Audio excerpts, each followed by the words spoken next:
What's going on, everyone? So, this is the best day of the year. Lakers basketball is officially back. We take on the Minnesota Timberwolves. Now, look, we got to get off to a great start.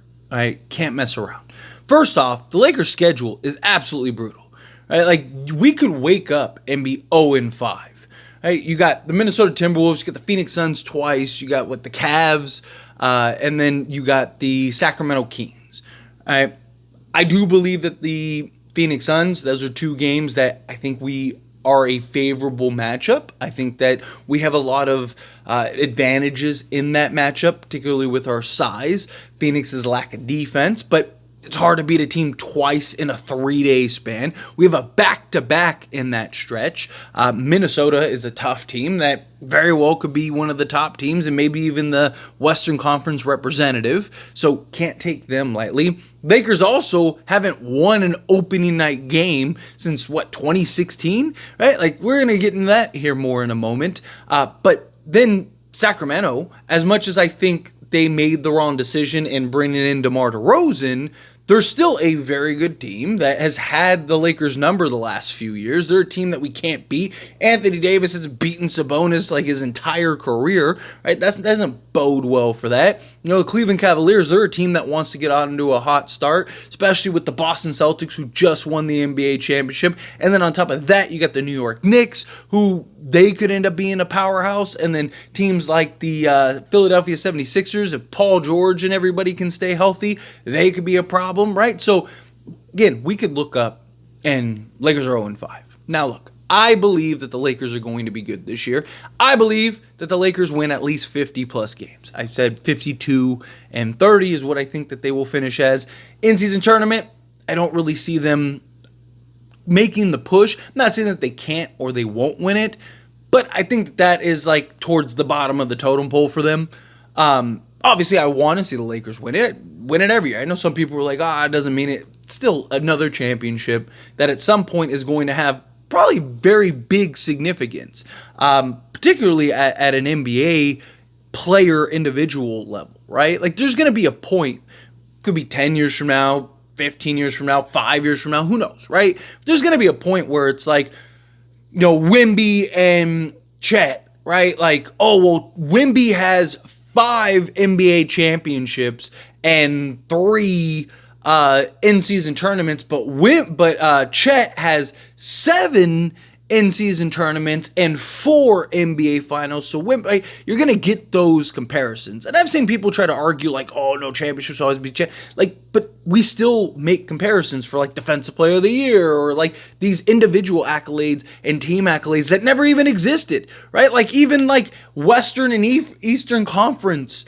winners and stuff. Now you get trophies and MVPs and stuff like that. That stuff didn't exist at several points throughout history, right? Like, but guess what? A lot of these things you look at and go, Jordan's better than LeBron, or LeBron is better than Jordan because of this, or that. And some of those things didn't even exist. So, of course, if the Lakers can be the all-time leader in in-season tournaments and the all-time leader in NBA championships, why wouldn't I want that? But I don't think that they're going to make that a priority. I think the Lakers will, they'll treat it more. Where last season, if LeBron had a nagging injury or AD had a nagging injury, they played because they wanted to win it, right? They took that serious. Where this year, I'm not saying that they won't take that serious because the wins still count towards the season. I don't think it's going to be, I think they will operate business per usual. Right? Like where they treated those like a playoff game. They even operated as if it was a playoff game. I mean, how many times did we sit here and go like, man, if the Lakers just played like they did in the in-season tournament, we'd never lose, right? So it's just hopefully the Lakers kind of get that together. But I think the Lakers are going to be really good. I've said it before. I think they'll be a top 5 offense. Defense is where my concerns lie. Can they at least be top 12?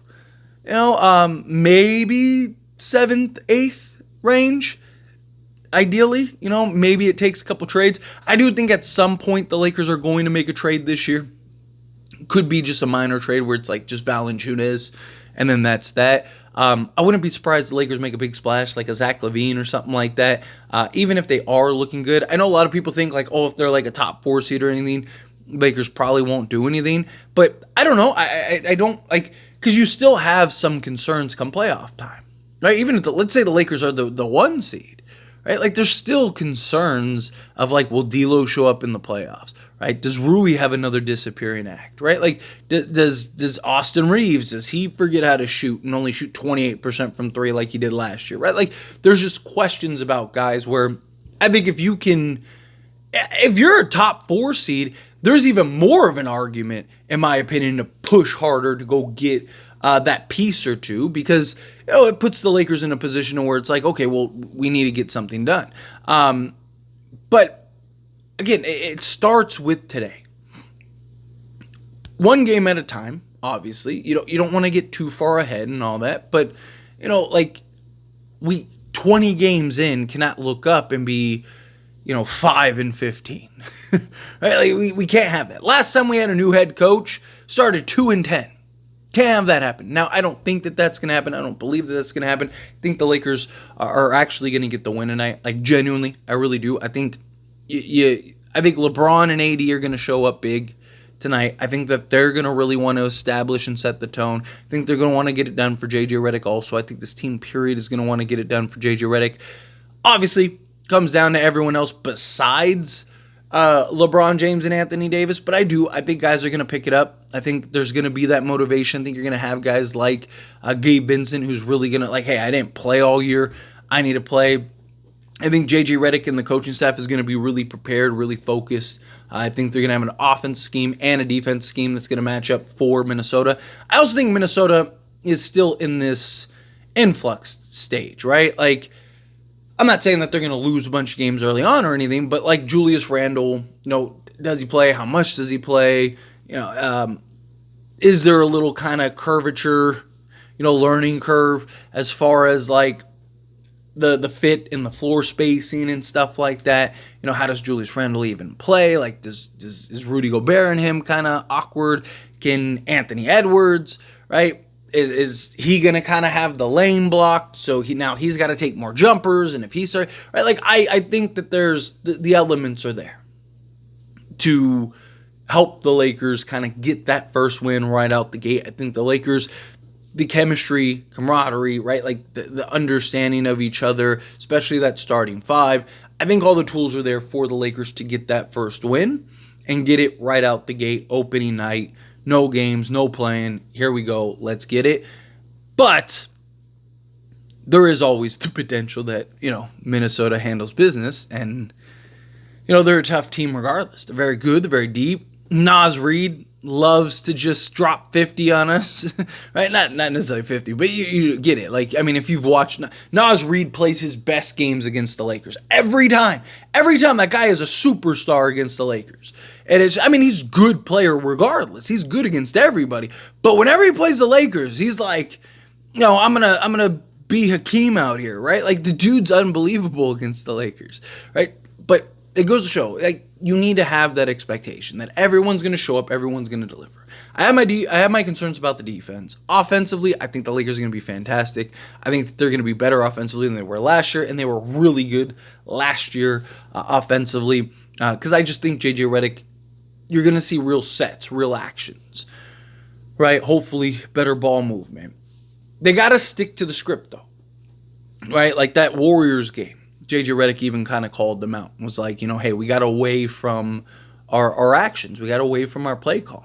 Yeah, guys weren't hitting shots. Things weren't really falling for us.